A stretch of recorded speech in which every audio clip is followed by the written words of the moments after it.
House of the Dragon Season 2 unfolds in the shadow of grief, vengeance, and an approaching storm that promises to consume all of Westeros. The story begins where the first season left off, with the shocking death of young Lucerys Velaryon, who was slain in the skies above Shipbreaker Bay when Aemon Targaryen and his massive dragon Vhagar descended upon him. What began as a pursuit meant to intimidate turned into an unforgivable act that shattered any hope of peace between the rival factions. Rhaenyra Targaryen, already under immense pressure to secure her claim to the Iron Throne, is devastated by the loss of her son. For days she retreats into mourning on Dragonstone, her heart consumed by both sorrow and rage. Yet her grief hardens her resolve, transforming her from a hesitant claimant into a queen prepared to plunge the realm into war.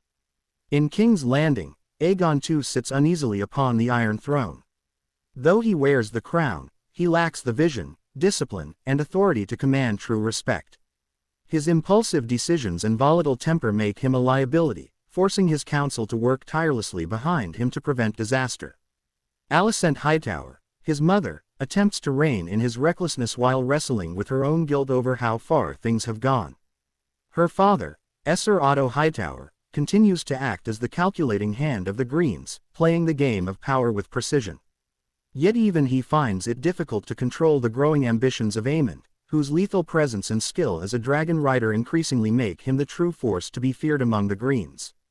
Esser Criston Cole, now Lord Commander of the Kingsguard, stands at Aegon's side with unwavering loyalty, fanning the flames of war and encouraging the boy king's pride. The Blacks, gathered around Rhaenyra at Dragonstone, debate their next move. Daemon Targaryen, ever restless and thirsting for action, presses for vengeance without delay.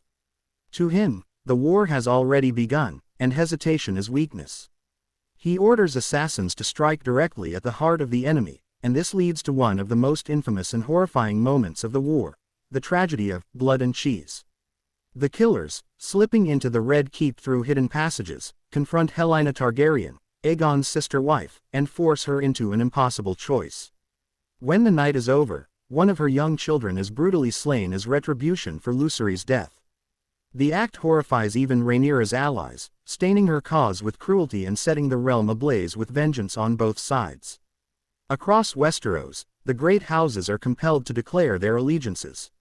The Velaryons, bound by blood to Rhaenyra, pledge the strength of their unmatched fleet.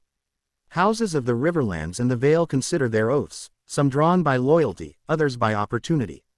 The Greens, meanwhile, consolidate their power in the Reach and the Westerlands, where the might of the Lannisters adds considerable weight to their forces. Lords and ladies face agonizing choices, knowing that to stand for one side is to make an enemy of the other, and that dragons will make no distinction between soldier and civilian when fire rains from the sky. The first great battle of the season erupts at Rook's Rest, a stronghold that becomes the site of a confrontation between the rival factions. Rhaenys Targaryen, the queen who never was, rides into battle upon her fierce red dragon Meleys, determined to strike a decisive blow for Rhaenyra. Yet the Greens, prepared for her arrival, unleash both Aegon upon Sunfire and Aemond upon Vhagar. The skies blaze with fire as dragons clash in a brutal spectacle of power. Despite her valor and the strength of Meleys, Rhaenys is overwhelmed. In a devastating fall, both rider and dragon perish, leaving Rhaenyra's camp stricken by grief once more. The death of Rhaenys is not only a personal loss but also a strategic one, proving that no dragon rider, however experienced, is safe. Within Dragonstone, tensions mount. Daemon, increasingly consumed by his own hunger for dominance, grows distant from Rhaenyra. His ruthless approach to war and his refusal to bend his will to hers create rifts within their camp. Rhaenyra, burdened with the weight of leadership, struggles to balance her rage with her responsibility as queen. She must secure alliances, protect her children, and command respect in a world that doubts her simply because she is a woman. Her once deep bond with Alicent, her childhood companion, now lies buried beneath betrayal and blood, yet memories of that lost friendship haunt them both. Their conflict, at its core, is not only political but deeply personal, driven by years of love, envy, duty, and misunderstanding. As the war spreads, villages burn, towns are sacked, and small folk suffer the consequences of the Lord's ambitions. The once stable realm fractures, and chaos ripples outward. The struggle is no longer confined to King's Landing or Dragonstone but reaches every corner of the Seven Kingdoms.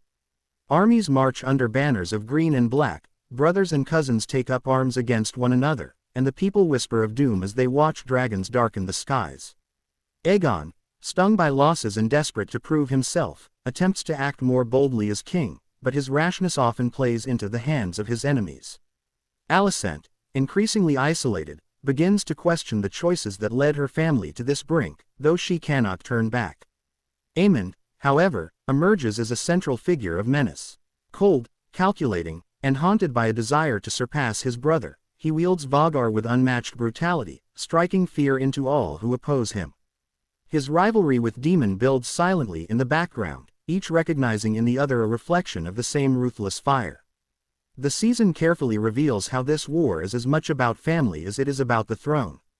Mothers watch their children die, fathers send their heirs into danger, and siblings turn against one another.